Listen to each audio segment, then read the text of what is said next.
Queridos colegas y amigos eh, de nuestra comunidad iberoamericana de cardiología, eh, con mucha alegría que presento eh,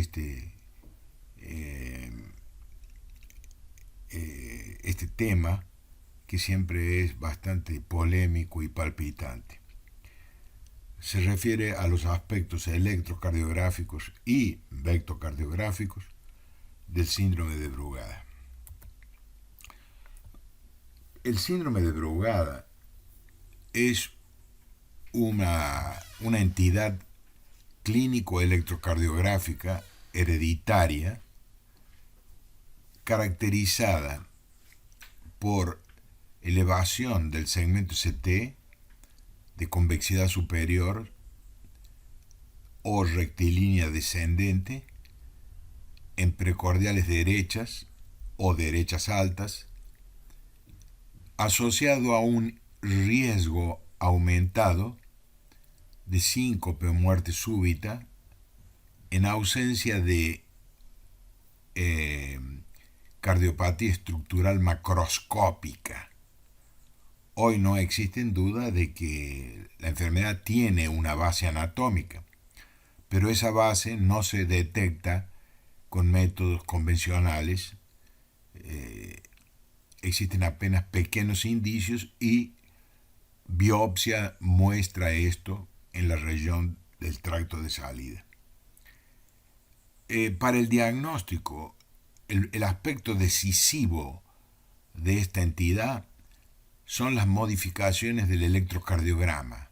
El electrocardiograma es realmente el método que nos permite el diagnóstico y que con el pasar del tiempo se ha mantenido como el elemento más importante en el diagnóstico. Actualmente, la presencia del patrón tipo 1 en un electrocardiograma espontáneo, en por lo menos una derivación precordial derecha o derecha alta, ya es un elemento de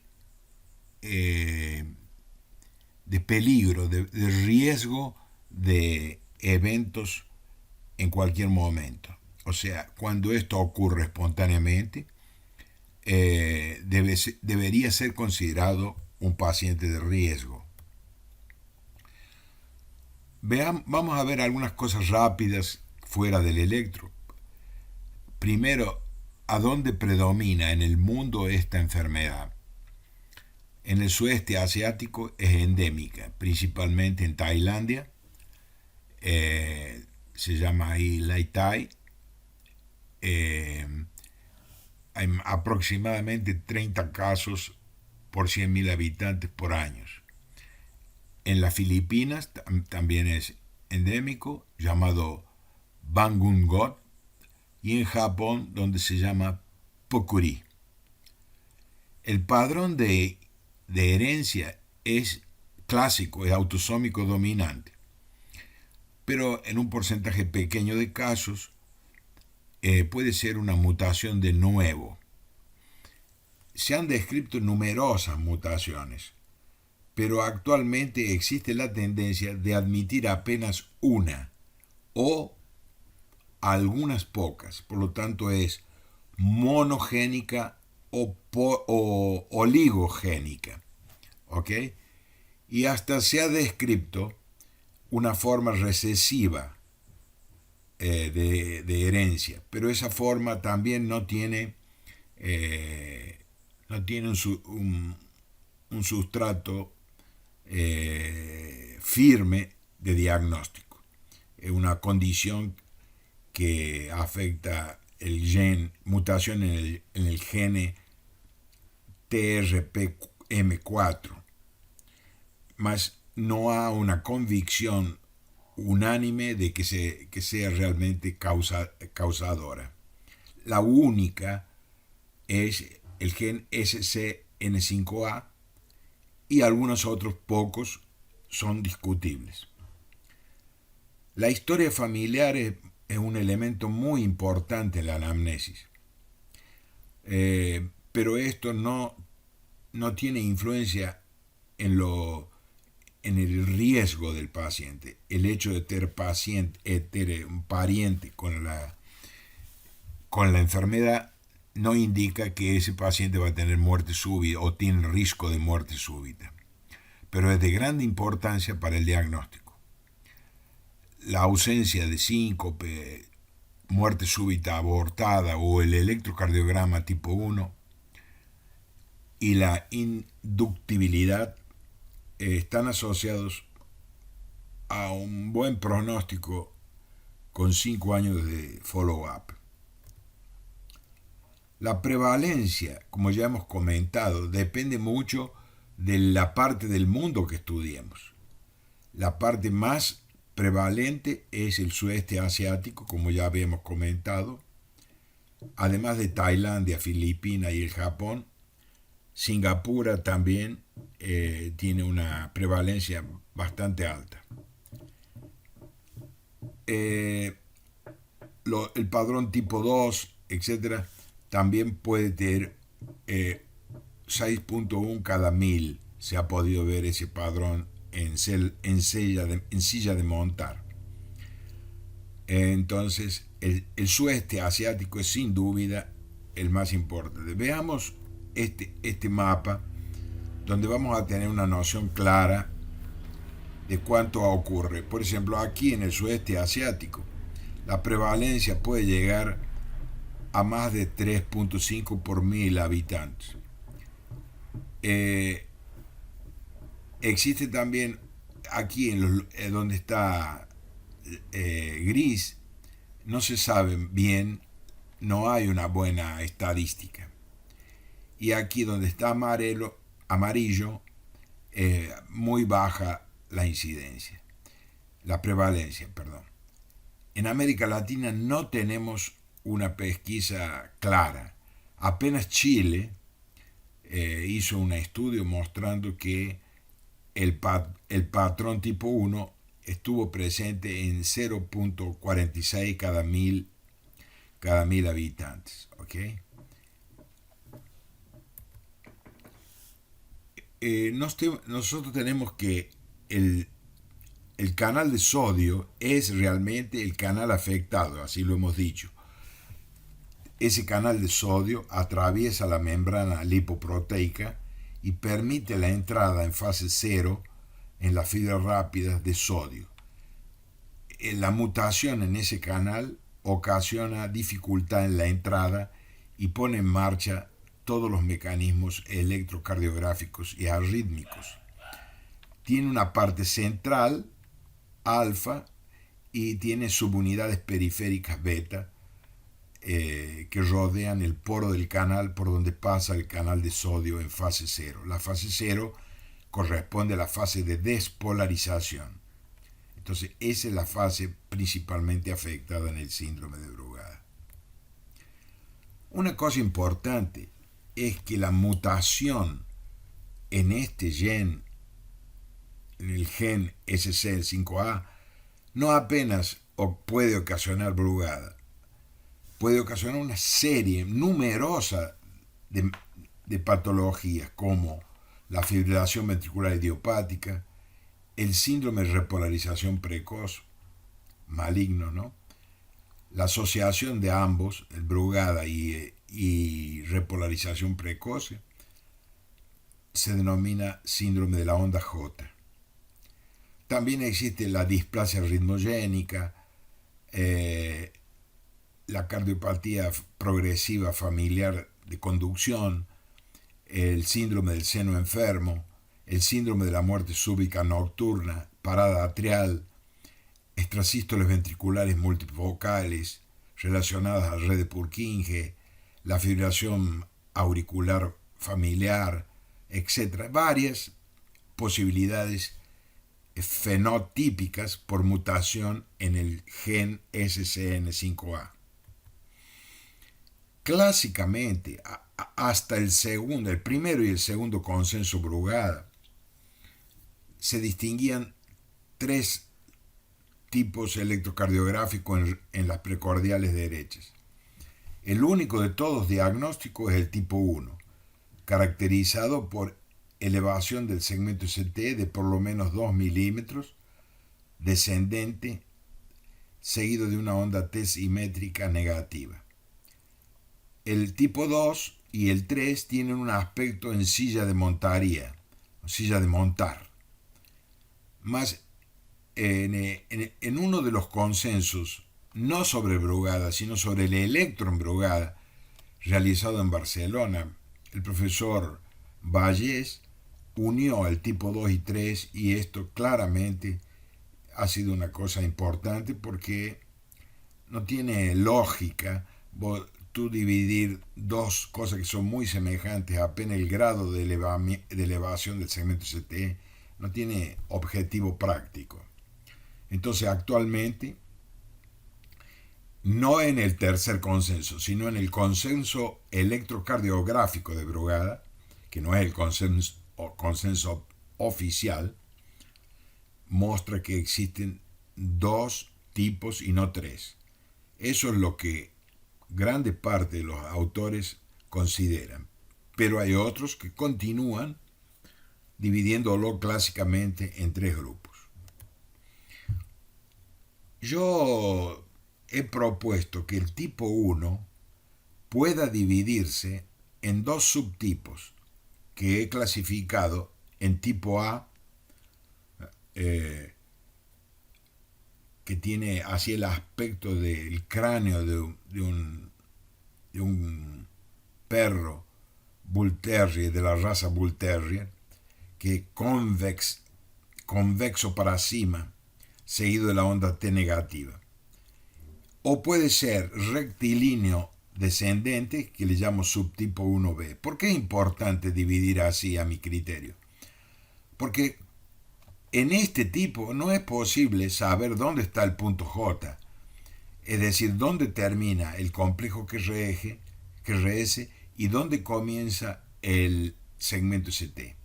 Por lo tanto, yo no puedo decir cuál es el ancho de ese QRS. ¿Okay? Al paso que aquí sí, en el momento que la tangente se separa, ahí es el punto J. ¿Okay? Entonces tiene importancia eso, a mi criterio, dividir. En este no es posible, en este tipo 1B, no es posible saber medir con precisión el ancho, la duración del complejo QRS, o ancho, ¿no?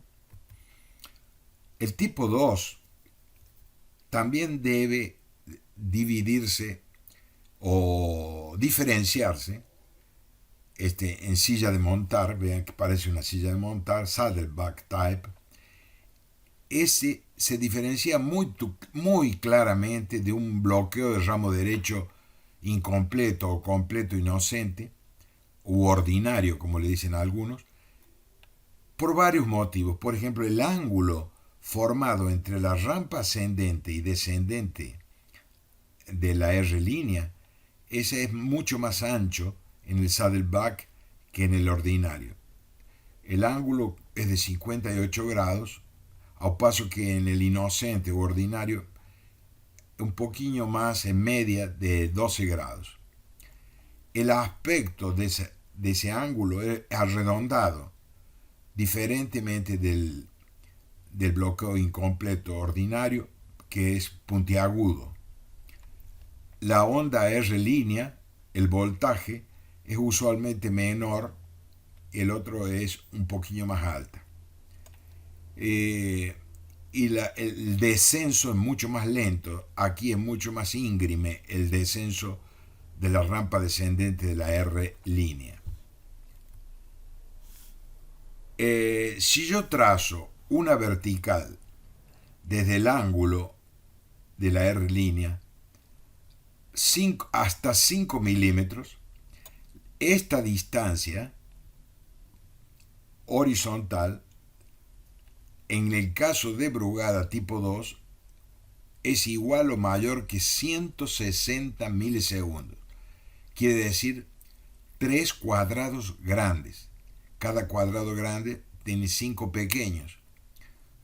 Entonces, la base del triángulo tomada 5 milímetros desde la punta para hacia abajo. Y la base del triángulo pasando por la línea isoeléctrica es de mayor de 60 milisegundos. Esa es otra forma de diferenciar. Aquí hay una cosa extremadamente importante. Si yo coloco los electrodos en la posición común, normal, B1 en el cuarto espacio intercostal, B2 también en el cuarto marginal esternón derecho e izquierdo, con alguna frecuencia no se obtiene nada, es un electro que no tiene nada de anormal. Mas si yo coloco en las altas, precordiales derechas 1 y 2 altas, eventualmente surge el patrón tipo 1 diagnóstico. Entonces es muy importante en un paciente con sospecha mapear las precordiales derechas altas B1 y B2. ¿Ok?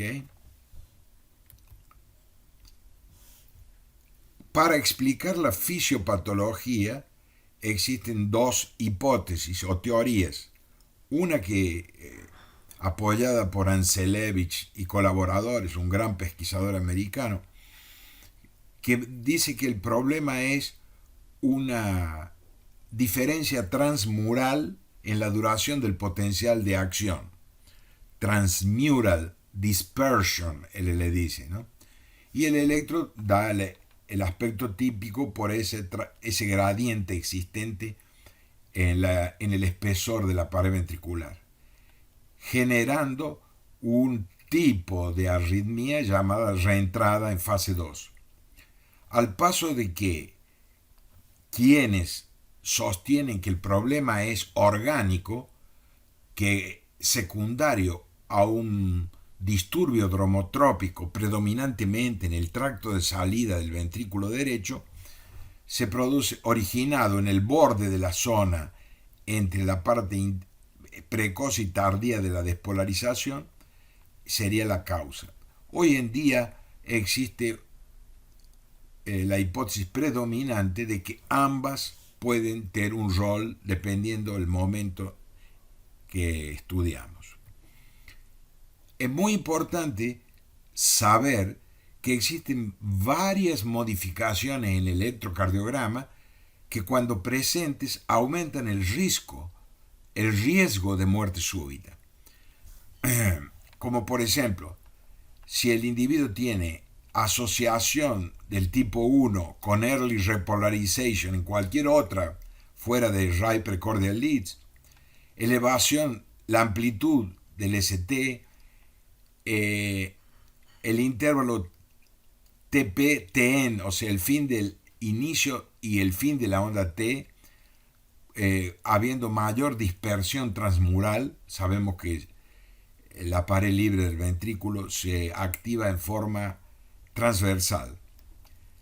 Un QT corregido asociado más prolongado, esto puede ser también un overlapping con la variante 3 del síndrome de QT longo, una duración del QRS que ultrapase 120 milisegundos, la presencia de fragmentación, en fin, una serie de elementos, presencia de fibrilación auricular, prolongación del intervalo PR, una onda R muy amplia en ABR, una onda S ancha en D1, es muy importante el signo de Calot.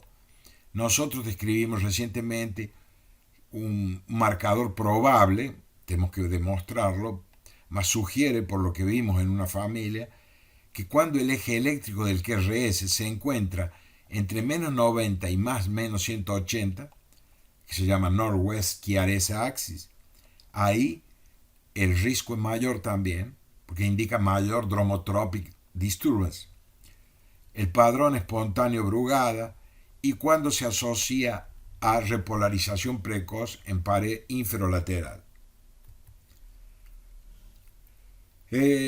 También la duración de la onda P.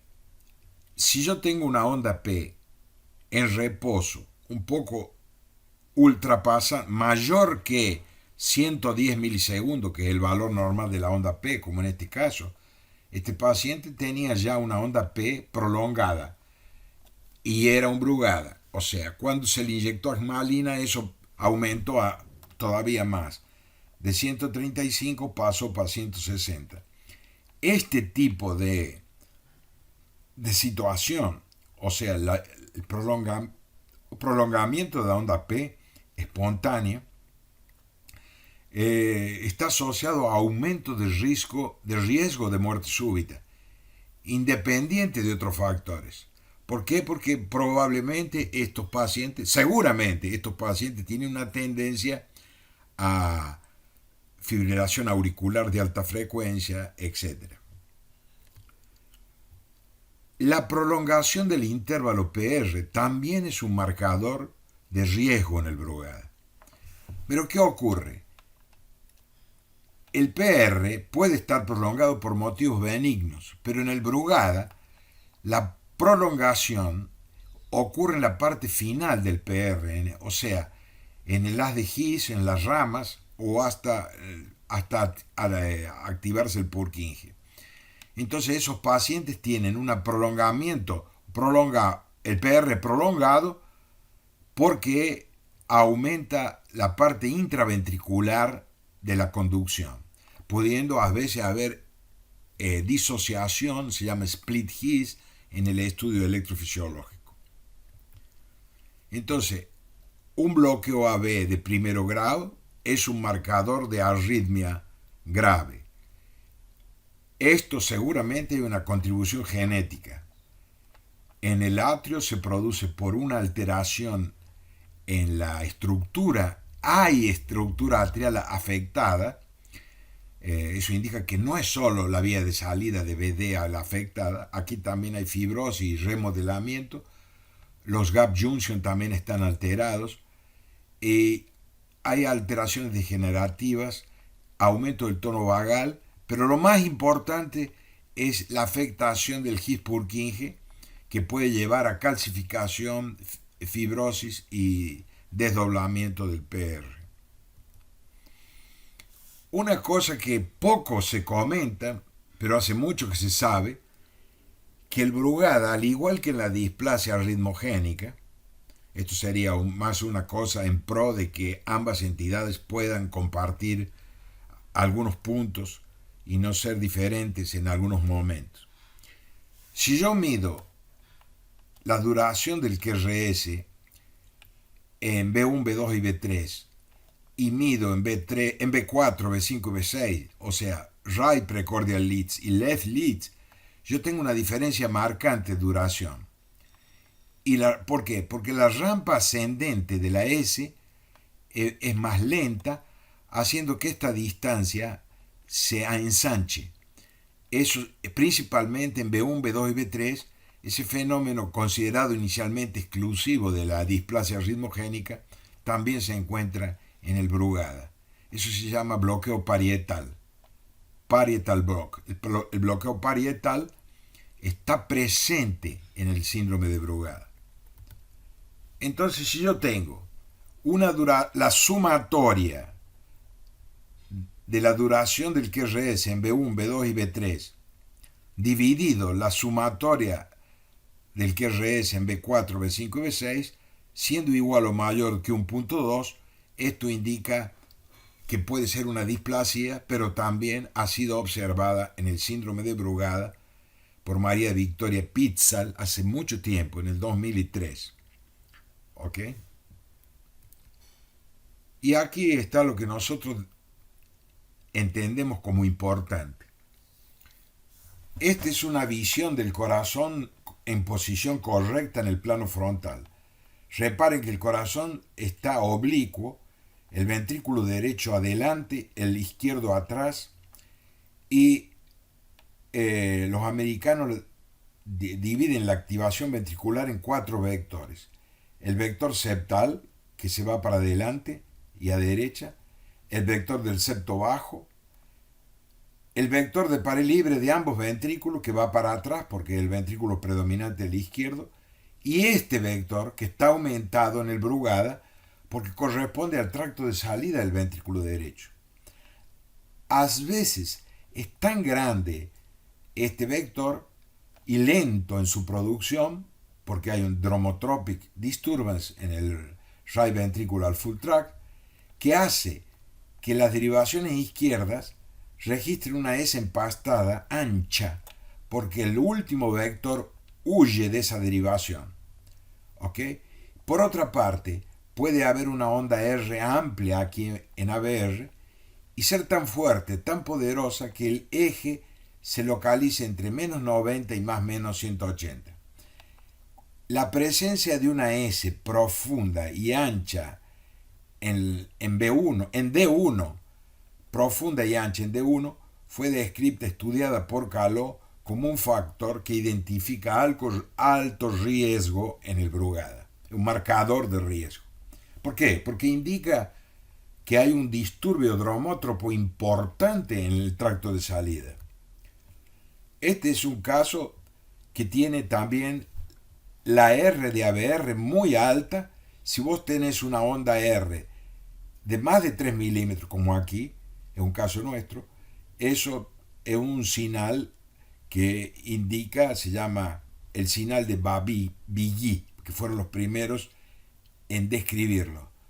Eso es un indicativo de que la parte final del QRS, que está enfrentando el tracto de salida, que es ABR, ABR está en el hombro derecho en menos 150 grados, es una derivación que no tiene contraposición, por eso se llama, los americanos le llaman the forgotten lead, o sea, la derivación es olvidada, esquecida. Entonces nos tenemos una R muy amplia.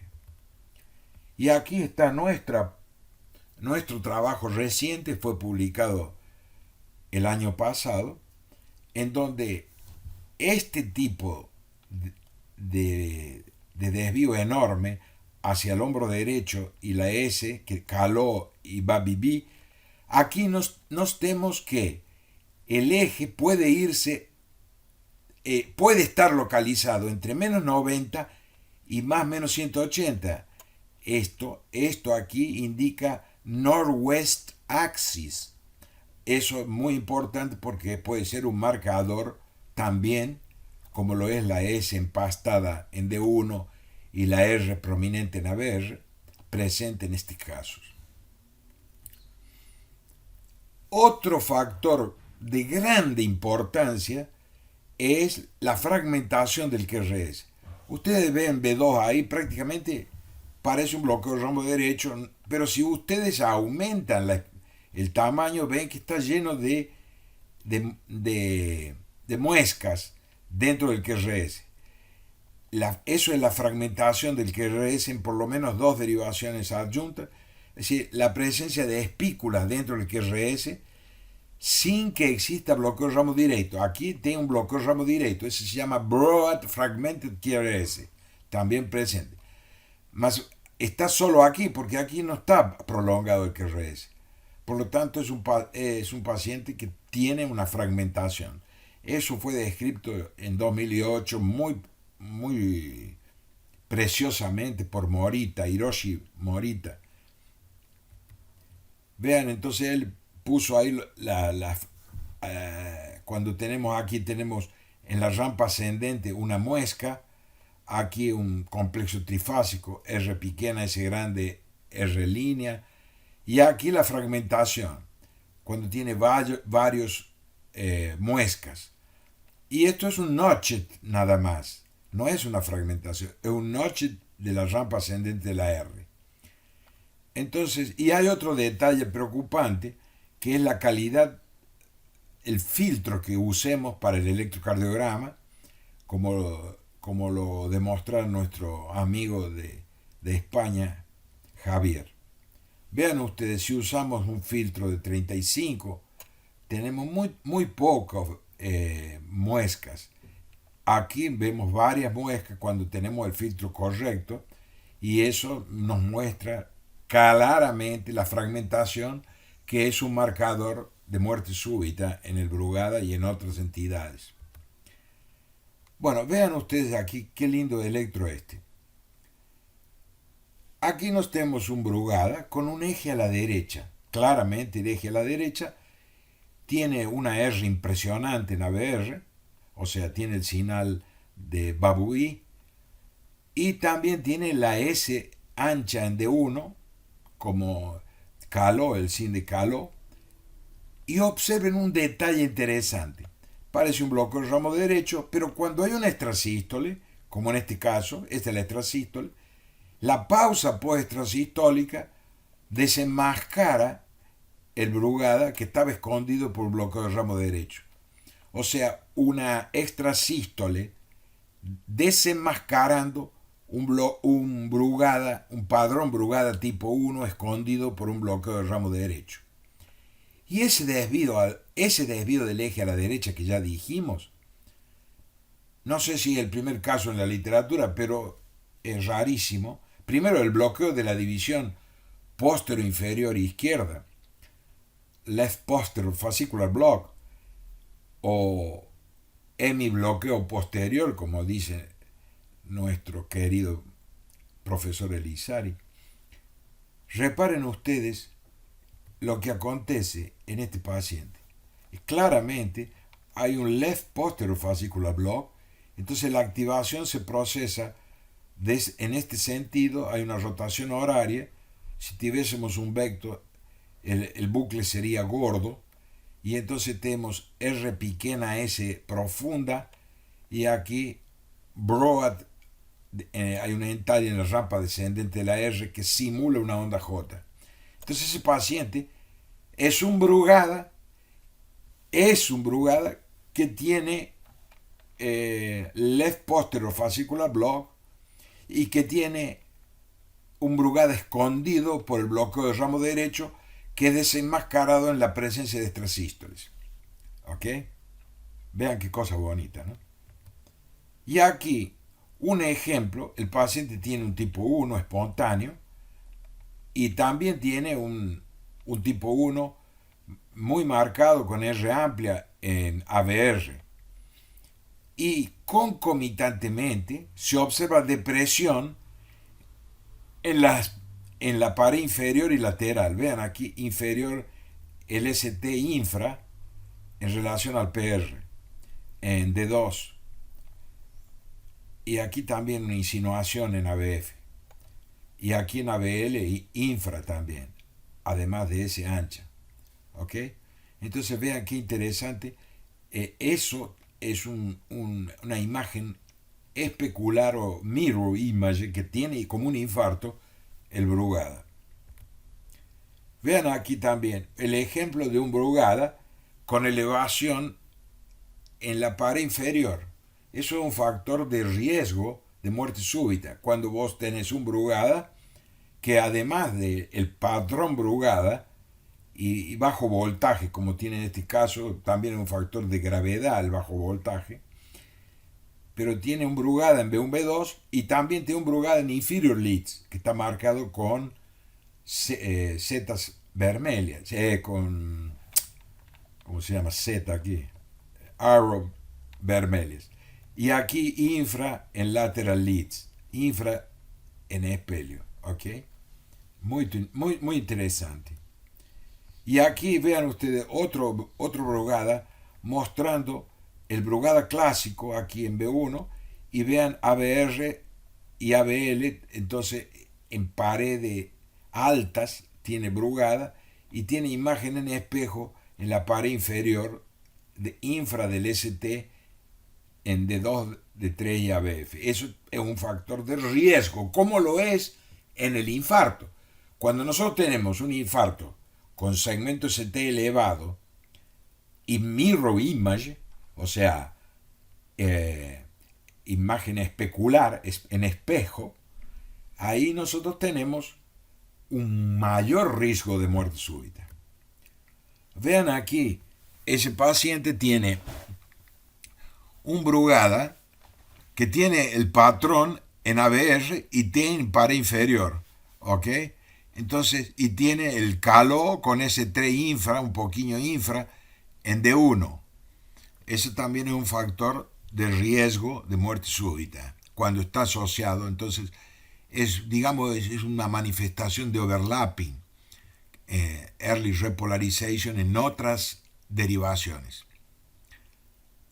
También hay otro elemento que nos da riesgo cuando hay dispersión transmural. ¿Por qué? Porque el midmiocardio tiene una duración mayor que el epicardio y el endocardio, y entonces esa distancia entre el ápice de la T y el fin de la T, cuando pasa los 100 milisegundos o es igual, eso es un marcador de riesgo. También la presencia de potenciales tardíos en el electro de alta resolución, cuando positivos, es un factor de riesgo. Y aquí una cosa curiosa que ya habíamos mostrado, el paciente muestra un bloqueo completo del ramo derecho aquí en bajo, en B2, y el tercer batimento, el tercer latido, tiene el Brugada, ¿ok? Espontáneamente, intermitentemente el Brugada. Este es un caso nuestro de un Brugada que tiene el tipo 1 y intermitentemente el bloqueo del ramo derecho desaparecía y aparecía el padrón Brugada. Eso mostrando ahí digamos así, un tiempo mayor de aparición, espontáneamente. Esa distancia es más corta que esta y el batimento tercero, el tercer latido. Vean ustedes aquí, si yo hago agmalina en un paciente que tiene bloqueo del ramo derecho, ¿qué puede ocurrir? Se produce el padrón Brugada, porque el punto J, que está en el bloqueo del ramo derecho abajo, sube, como en este caso, y se muestra aquí el ST y la T invertida.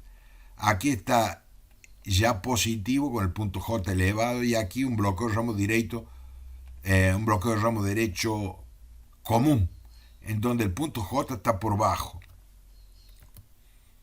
Y aquí da voluntad de llorar, porque todos nosotros lo tenemos en el corazón.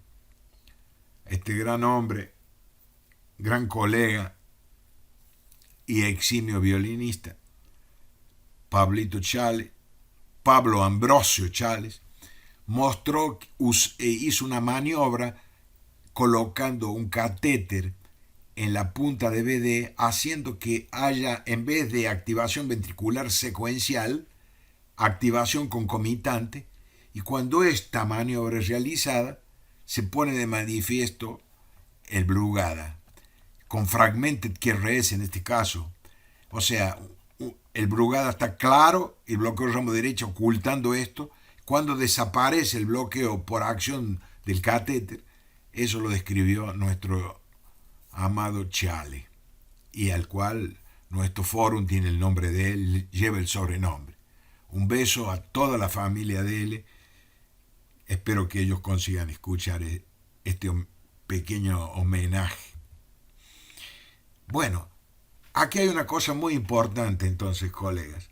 El corazón, gracias a los estudios de Valles de Luna, en 2007 ya hubo un consenso en el Circulation, mostrando de que el corazón no tiene pared dorsal.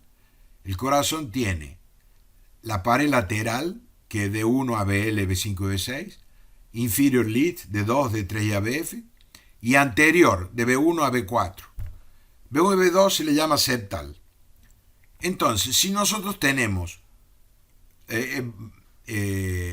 Anselevich dividió repolarización precoz en 3 tipos: tipo 1, tipo 2 y tipo 3. El tipo 1, cuando la repolarización está en la pared lateral, eso es benigno, en D1 a BL, es común en atletas. El tipo 2, cuando es inferolateral, esto está asociado a moderado riesgo. Y cuando global, o sea, cuando agarra todas las paredes, eso es altísimo riesgo. O sea, el paciente tiene early repolarization en right precordial leads, o sea, como un Brugada, y también tienen las otras. Y aquí está la onda J, importantísimo eso se encuentra. La onda J puede tener dos tipos. Yo trazo la línea tangencial y la rampa descendente, que era íngreme en el descenso, se hace menor y se forma aquí la onda J.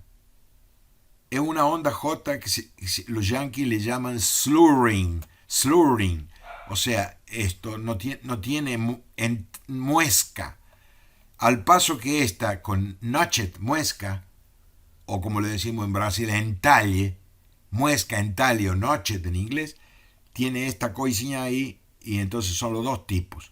Cuando la altura de la onda J ultrapasa, es mayor de 2 milímetros en dos derivaciones contiguas, eso es un señal de malignidad de la onda J. La onda J tiene etiologías diversas, entonces la hemos clasificado en hipotérmica y normotérmica. La más común, la hipotérmica, hipotermia da onda J, y normotérmicas puede ser variante normal, pueden ser la asociación de early repolarization o aisladamente Brugada y early repolarization, pueden ser causas adquiridas como isquemia. La isquemia, todo tipo de isquemia puede dar onda J, febre, miopericarditis, la miocarditis chagásica, la displasia ritmogénica, enfermedad cerebral con injuria cerebral, la hipercalcemia, uso de drogas ilícitas, tras el uso de CDI, la hipercapnia y el abuso de cocaína, como habíamos dicho. Aquí tenemos un típico efecto de la hipotermia. Los artefactos son por el tremor muscular y aquí la onda J de tipo notched y bradicárdica, muy bradicárdico el paciente. Cuanto más intensa la hipotermia, más bradicárdica y frecuentemente fibrilación atrial. Aquí una cosa benigna, típico de un atleta. Este era un atleta afrodescendente, un gigante de 1,90 m, más de 1,90 m. Y vean ustedes la bradicardia, cuando ustedes tienen el ST concave to the top, o sea, cóncavo, formando así, parece el bigote y una rizada que nos está dando la cara. Y no existe imagen en espejo, con excepción de ABR, puede haber imagen especular. Existe un gradiente de voltaje, la onda T simétrica y alta, y de gran amplitud, y el ST convexo para arriba. Vean, por ejemplo, un caso isquémico. Este es un Holter que tenía un espasmo, una angina de Prince Metal. Reparen aquí estaba todo bien, arriba estaba muy bien, y aquí comenzó el ST Segment Elevation, mostrando una onda que a la onda J se le llamó también lambda wave, porque tiene la pinta de una lambda, ¿no? Y aquí impresionante, mucha onda lambda, y aquí bigeminando una lambda normal, un tremendo trazado de mi querido amigo Raimundo. Tiene los grandes trazados, los tiene Raimundo. Por ejemplo, un tumor de un baby, en el primer día de la vida tiene un tumor en el septo, y hacía la onda J. En el tumor causaba esa onda J. Cuando se removió eso, después de un tiempo, eliminó esto. Entonces vean ustedes, un tumor en el miocardio, en el septo, puede dar onda J.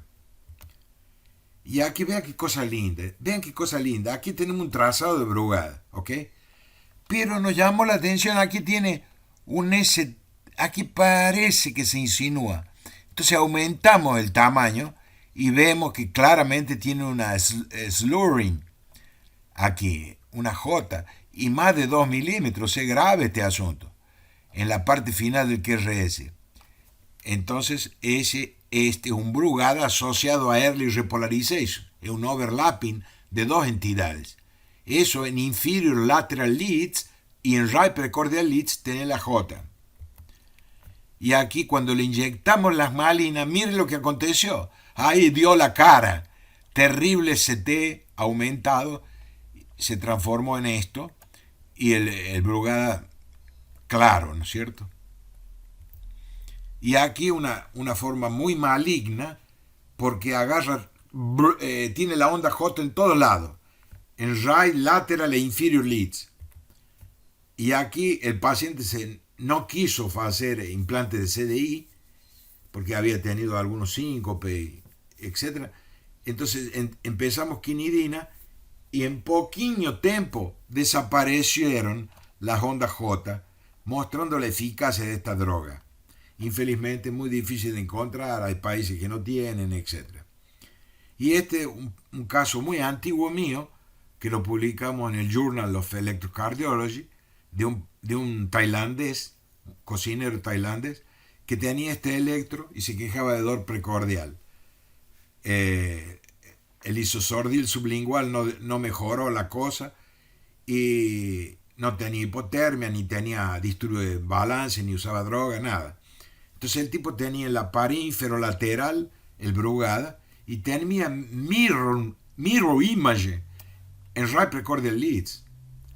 Ese paciente nos lo registramos, tuvo una muerte súbita durmiendo en cuanto hacía un holter. Y vean ustedes el casquete alemán aquí. Existe una gran prolongación de R-Way Peak Time, además de esto, indicando que parece un casco, ¿no? Entonces eso es claro de Dromotropics Disturbance enorme de este paciente. Y aquí un caso excepcional, un síndrome del QT longo asociado al síndrome de Brugada, un overlapping. Tenía esa mutación E1784K del SCN5A.